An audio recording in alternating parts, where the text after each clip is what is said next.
எப்படி பார்த்தாலும் எங்கள் ஃபேமிலியில் சினிமாவில் இன்னும் நிறைய எக்ஸ்பீரியன்ஸ் கேதர் பண்ணது வந்து ஞானவேல். ஸோ முதல்ல இருந்து எப்படி எடுத்துகிட்டு போகணும்னு வழி நடத்தினது. இப்போவும் ரிலீஸ்க்கு வந்து ஞானவேல் தான் வந்து 36 வந்து வாங்கி ரிலீஸ் பண்ணியிருக்காப்புல. ஸோ எல்லா தேட்டர்லையும் இது வந்து ஒரு ப்ரெஸ்டீஜியஸ் ரிலீஸ் ஆகினது வந்து ஸ்டுடியோ கிரீன் ஞானவேல். அவங்களுக்கு வந்து நான் வீட்டில் தம்பி தான், பட் நான் வந்து தேங்க் பண்ணி தான் ஆகணும். Even listening, ஒருத்தங்க வந்து சொல்லியிருக்காங்க, they have showed interest, they have said there's an idea சொல்லியிருக்காங்க. நான் ஏற்கனவே ஒரு ப்ரெஸ் மீட் சொன்ன மாதிரி ஐ திங்க் ஒரு 10 months டைம் ஆகலாம். அது வரும்போது I think we should be ready to do that.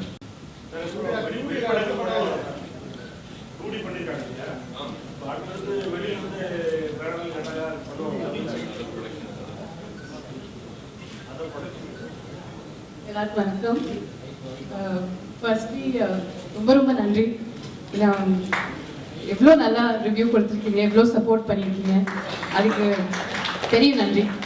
And கேள்விக்கு பதில் கண்டிப்பாக பண்ணுவேன்.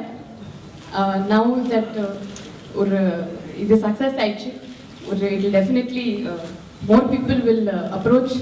ஸோ அது ஒரு பிலீஃப் இருக்கும் எல்லா ப்ரொடியூசர்ஸ் இதில். அண்ட் 36 வயதுல மேலே இருக்கக்கூடாதுன்னு நினைக்கிறேன். இது முடியாது. இது ஒரு ஃப்ரேமில் எனக்கு வச்சுட்டு இந்த படம் பண்ணியிருக்காங்க. ஆனால் ஒரு நல்ல ரோல் வந்துச்சுன்னா கண்டிப்பாக பண்ணுவேன்.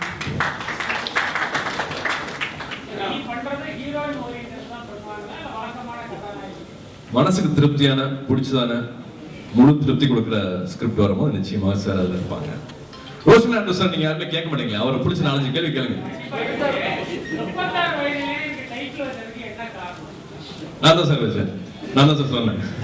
நிறைய பேர் வேண்டாம்னு சொன்னாங்க சார், வேண்டாம் அப்படின்ட்டு நிறைய பேர் சொன்னாங்க. கடைசி நிமிஷம் வரைக்கும் வந்து இது மாத்திரலாம், மா அப்படின்னு வைக்கலாம், அம்மான்னு வைக்கலாம் அப்படிலாம் சொன்னாங்க. பட் இது அவங்கள பத்தின வாழ்க்கை, அவங்கள குறிப்பா சொல்லி அவங்க அந்த டைம்ல ஒரு 16 வயதுல இருக்கிற பொண்ணை மட்டும் அழகை மட்டும் பார்த்துட்டு இருக்கோம். பட் 36 வயதுல பெண்களுக்கான வாழ்க்கை, அவங்க பண்ற விஷயங்கள், அவங்களோட மனசு, அவங்க பார்த்துருக்கிற உலகம் எல்லாமே வந்து டோட்டலா வேற ஒரு விஷயம். அது இன்னும் அழகா இந்த படத்துல பதிவு செய்யப்படுது அப்படின்னு நான் நினைச்சேன். ஸோ அந்த டைட்டில் நல்லா இருக்கும் அப்படின்னு தோணுச்சு. அது சொல்லும் போது நிறைய வாக்குவாதங்கள் வந்தது. கடைசியாக அந்த டைட்டில் ஒருமானதாக ஒத்துக்கிட்டாங்க எல்லாருமே.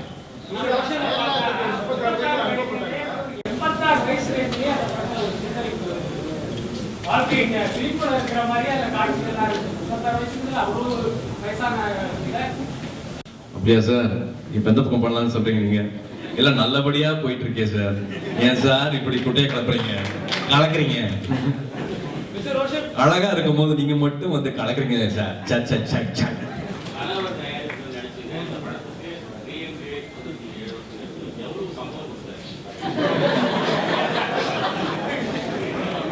சார் இங்க இப்ப இருக்கிற டாப் ஹீரோயினுக்கு என்ன சம்பளம் கொடுக்கணுமோ அதை நான் கொடுக்கணும் ட்ரை பண்ணிருக்கேன் சார். இன்னும் கொடுத்துட்டே இருக்கேன் சார், வந்துட்டே இருக்குது, கொடுத்துட்டே இருக்கு. இன்னும் ஆக்சுவலா சம்பளம் கொடுக்காம படத்தை நடிச்சு கொடுத்தாங்க, ₹1 கூட வாங்காம படத்தை நடிச்சு கொடுத்தாங்க.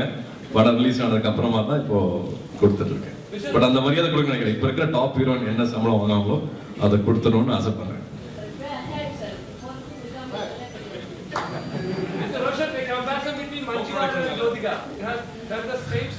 எல்லாருக்கும் வணக்கம். முதல்ல first of all I was thanking all the media to support this simple film. Thank you so much. This is my first entry to Tamil industry.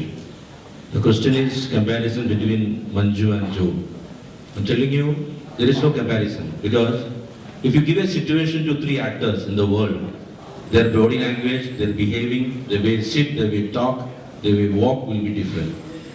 Manju Warrier is different, Jyothika is different.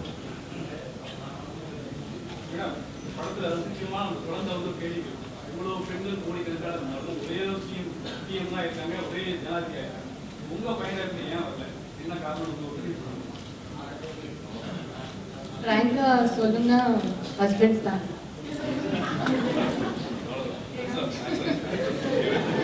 நீங்க எல்லாமே இங்கே நிறைய பெண்களோட ஆண்கள் தான் நிறைய இருக்காங்க.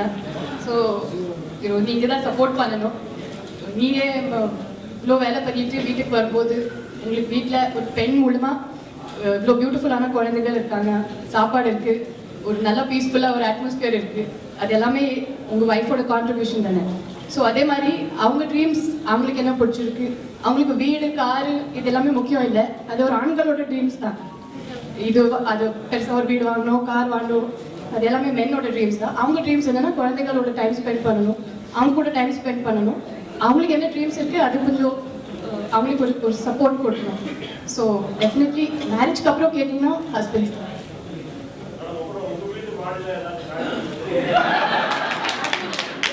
நாங்க ஆக்சுவலா வந்து ஒரு அபார்ட்மெண்ட்ல இருக்கோம். மொட்டை மாடி முழு மொட்டை மாடி எங்களுக்கு சொந்தம் இல்ல, பர்மிஷன் கேட்டுட்டு இருக்கோம் வைக்கிறதுக்கு.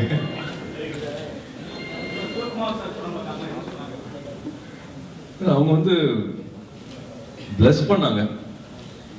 இந்த மாதிரி நான் வந்து பார்த்தது இல்லை. அதாவது ஜோ வந்து என்னமா பண்ணிட்டேன் ஒரு 15 வாட்டி கேட்டாங்க. அதுக்கப்புறமா தான் பேச ஆரம்பிச்சாங்க. ஸோ என்கிட்ட பேசுனதை விட ஜோ கிட்ட பேசின விஷயங்கள் வந்து ஏராளம். தப்பா நினச்சிக்காதா, உன்னை விட அவள் சூப்பர்லேட்டிவ் ஆக்ட்ரஸ் தான் அப்படின்னாங்க. பட் சத்தியமாக நானே சொல்லுவேன், நீங்கள் ஏன் இருப்பார் கேட்டுலாம் சொல்ல வேண்டாம், நானே அதை ஒத்துப்பேன் அப்படின்னு சொல்லியிருந்தேன். ஸோ இப்படியும் ஒரு jump we've seen movies before she was married, but அதுக்கப்புறமா இருக்கிற அந்த வளர்ச்சி மெச்சூரிட்டி வந்து ஹேட்ஸ் ஆஃப்னு சொன்னாங்க. இந்த மாதிரி படம் பண்ணதுக்கும் நடித்த விதம் வந்து அப்படி என்ஜாய் பண்ணி பேசிட்டு இருந்தாங்க. ஒரு வாரமாக அதை பற்றி பேசிட்டு இருந்தாங்க அப்பா. இதெல்லாமே வாழ்க்கையில ஒருத்தருக்கு ஒரு ஆப்பர்ச்சுனிட்டி வரும். இது கடவுள் தான் எனக்கு இந்த ஆப்பர்ச்சுனிட்டி கொடுத்துருக்காங்க. இட்ஸ் நாட் தட் அதர் கேர்ள்ஸ்க்கு they will not be able to do what I did. எனக்கு இந்த ஆப்பர்ச்சுனிட்டி கொடுத்துருக்காங்க, இந்த மாதிரி ஒரு ஹஸ்பண்ட் கொடுத்துருக்காங்க, இந்த மாதிரி ஒரு டைரக்டர் வந்து இந்த கதை சொன்னாங்க. அவங்க ஒரு 36 year old பற்றி ஒரு கதை எழுதியிருக்காங்க. This is all God given. So encourage பண்ணணும். இந்த படத்துக்கு அப்புறம் I'm hoping that some change, some இண்டஸ்ட்ரியில் சம் சேஞ்ச் வரும். And since it's a success கண்டிப்பாக இப்போ சேஞ்ச் வரும். ரோஷன் சார் ஒரு கேள்வி, என்னதான் வந்து பிரசிடென்ட்டே வந்து கூப்பிட்டு பாராட்டினா கூட ஒரு பொண்ணுன்னா காய்கறி வித்து தான் பேர் வாங்க முடியுமா? அதுக்கு மேலே இந்த பொண்ணை வச்சு யோசிக்க முடியாதா? இல்லை, இது வந்து when we think about a storyline, we have to think about the society. What is happening right now in all over India? We are not getting right vegetables, right? So that also அது வந்து கொஞ்சம் ஞாபகப்படுத்துறதுக்காக அந்த ஒரு social commitment message we select பண்ணியாச்சு. அது கூட one more concept I want to say that ஒரு husband என்ன மாதிரி இருக்கக்கூடாது என்பது சினிமாக்குள்ளே இருக்கு, என்ன மாதிரி இருக்கணும்னு இங்கே இருக்கு. தட் இஸ் 36 வயது. தேங்க்யூ. ஏன் என் வாழ்க்கையை மட்டும் நான் பார்த்துட்டு இருக்கேன், அவங்க வாழ்க்கையில இன்னொரு விஷயம் நடந்தா என்னவா இருக்கும், நல்லா இருக்குமே, அது ஏன் நம்ம தடுக்கிற மாதிரி இருக்கே அப்படின்ட்டு நானே ஒரு 5-6 வருஷத்துக்கு அப்புறம் தான் நான் உண்மையாக உணர்ந்தேன். ஸோ அப்படி ஒரு வாய்ப்பு வந்து தானாக அமைஞ்சது. இன்ஃபேக்ட் ஹவோல்டருக்கு முன்னாடியே வந்து 2 டிரெக்டர்ஸ் வந்து கதைகள் சொல்ல ஆரம்பிச்சாங்க. ஸோ அப்படி இருக்கும்போது வந்து இன்னும் சீரியஸ் ஆச்சு.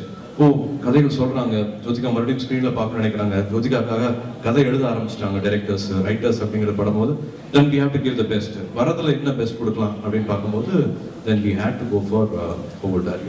ஸோ இது நானே வந்து ஸ்லோ தான், பட் எல்லாருமே வந்து ஒரு 1/2 மணி நேரம் பேசினா, ஒரு மனம் விட்டு தினமும் பேசினா அவங்க என்ன மனசுல இருக்கு அப்படின்னு தெரியும். Not necessary everybody should work.